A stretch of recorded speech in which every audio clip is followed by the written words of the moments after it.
საპირფარეშო, რომელსაც ახლა თქვენ კადრებში ხედავთ, ქალაქის ბიუჯეტს 74,000 ლარი დაუჭდა, თუმცა ეს დღემდე არ ფუნქციონირებს. საზოგადოებრივი საპირფარეშოს მშენებლობა საოცრებათა მოედანზე 20 აგვისტოს დასრულდა. ობიექტის გაურკვეველი ბედით საქართველოს ახალგაზრდა იურისტთა ასოციაცია დაინტერესდა.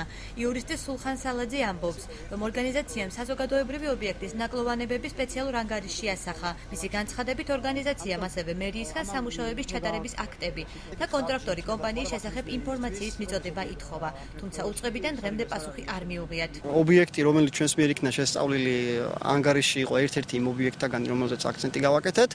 აღმოჩნდა, რომ ეს იყო ერთადერთი ობიექტი, რომელიც ამ პროგრამის ფარგლებში დაფინანსდა გულისხმობს საზოგადოებრივი ტუალეტის მშენებლობას. ამ ობიექტს არ ეტყობა, რომ ეს ობიექტი, თქვათ, ექსპლუატაციაში არ მიღებული მოქმედებს და ასე შემდეგ. ცალკე თემაა, იყო თუ არა ეს სამუშაოები იმ თანხის ღირებულების და მოცულობის, რაც იქნა გადახდილი, ეს დამატებით შესწავლა საჭიროებს, ეს მამისი კვალიფიციური სპეციალისტების მიერ საჭიროებს საკითხის დამუშავებას. ერთი ეს არის აქ და მეორე ის არის, რომ რეალურად ობიექტი, რომელიც ბათუმის მერიამ შეუქმნა დღეს არ ფუნქციონირებს, ამ ობიექტის გამართვა და ექსპლუატაციაში მოყვანა შესაძლოა დამატებით ხარჯებთან იყოს დაკავშირებული კიდევ, რაც ასევე დამატებით დააწვება ბიუჯეტს სამომავლოდ იმისთვის, რომ ამ ობიექტმა, ეს ობიექტი შევიდეს ექსპლუატაციაში. საკითხთან დაკავშირებით ბათუმის მერიაში აცხადებენ, რომ ტერიტორია, რომელზეც საპირფარეშო აგებული ეკონომიკის სამინისტროს ბალანსია.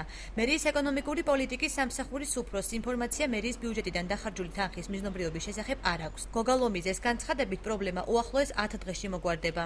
აღნიშნული მიწის ნაკვეთი არ წარმოადგენს თვითმმართველობის საკუთრებას, მიმდინარეობს მისი თვითმმართველობის სახელზე რეგისტრაციის პროცედურები და რაც გაჭიანურდა და ამის გამო ვერ ხერხდებოდა მისი, როგორ ვთქვათ, ექსპლუატაციაში გაშვება. ჩვენ მიმართეთ რამოდენიმე თვის უკან და ჩვენი ინფორმაციით რამოდენიმე დღეში უნდა დასრულდეს ეს პროცესი. მოხდება აღნიშნული შენობის, როგორც ქონების რეგისტრაცია საჯარო რეესში და მისი შემდგომი უკვე მოვლა პატრონობა და ექსპლუატაცია. რა ვადებში გადასცემს აღნიშნულ ტერიტორიას ფინანსთა და ეკონომიკის სამინისტრო ბათუმის მერიას ჩვენთვის უცნობი დარჩა. ქონების მართვისა და პრივატიზაციის სამსახურის უფროსი ზურაბ ჭურკვეიძე ჩვენ სატელეფონო ზარებს დღის განმავლობაში არ პასუხობდა. პრესსამსახურის ინფორმაციით სამსახურის უფროსი მნიშვნელოვან შეხვედრაზე იმყოფებოდა.